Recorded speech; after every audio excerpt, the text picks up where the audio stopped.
hmm could you get me the employees of the Federal Trade Commission? Yeah. The employees of the Federal Communications Commission? Yes. And all the employees of the Better Business Bureau everywhere in the United States? Yeah. See, there's the public interest. Yep. And then the obligation to not exaggerate or mislead. Oh. Now, let's say last night I was watching a video. And it had something to do with mothering, yes. And I want to listen to Marilyn. I want to volunteer to listen to her. And I want to spend some time from 7 to 8 a.m., yes, doing my personal strength exercises to strengthen my penis. Now, this might not be important to you, but it's important to me, yes, that I have strong Kegel exercises. Yes. And I had done some research about how a man can actually strengthen the muscles that are attached to his genitals. Yes. And I want to do that every morning from 7 to 8 a.m. so that I have a very strong penis. Right.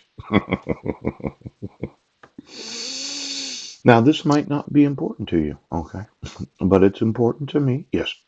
And there's some exercises that I wanted to ask Marilyn. Yes, would you like to strengthen the muscles in your female parts?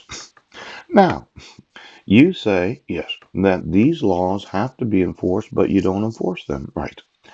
I say, well, since we paid for the publication and the printing of them, you in Congress are legally liable for the enforcement of them. See, when you disseminate the law among those that are oaths, yes, any knowledge of the refusal to enforce the law, yes, is a liability. Now, I think this is one of those better lawsuits where I want to remove all these stupid laws. You understand, Governor? Yes.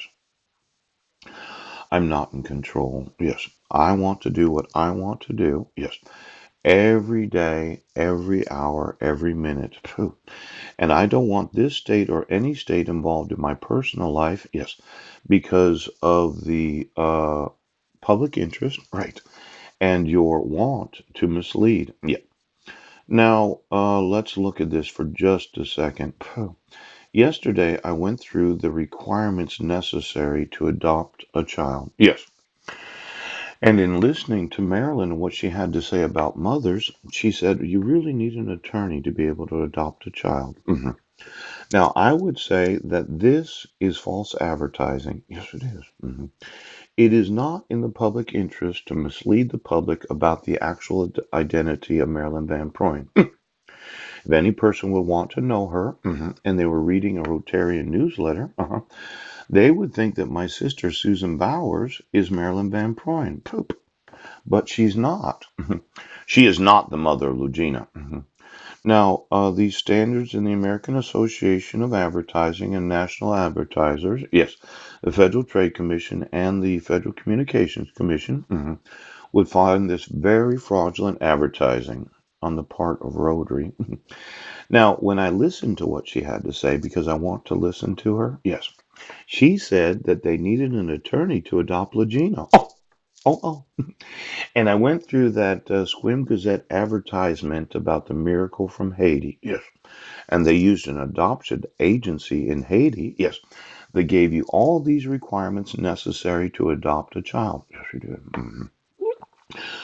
Now, my thought is I'm suing the attorney that represented them in the adoption.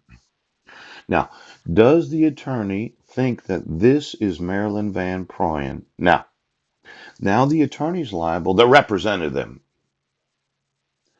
Do you understand? Now I'm suing Mike and Marilyn's attorney, yes, that facilitated the adoption of Legina for knowingly allowing for the false advertisement, yes, of the identity of Marilyn and Legina. Pooh, pooh, pooh. Now for the Squim Police Department to completely ignore the requirements necessary to adopt a child, yes, and to say that it's not false advertising to use the image of somebody other than Marilyn, they're going to get sued right now. Now, this idea of the use of the court system of the United States. I feel confident in saying that it does violate the advertising necessary, yes, or it is not in the public interest, yes, to not represent the actual identity of each of those in every photograph, yes, and it does mislead the public right now in understanding who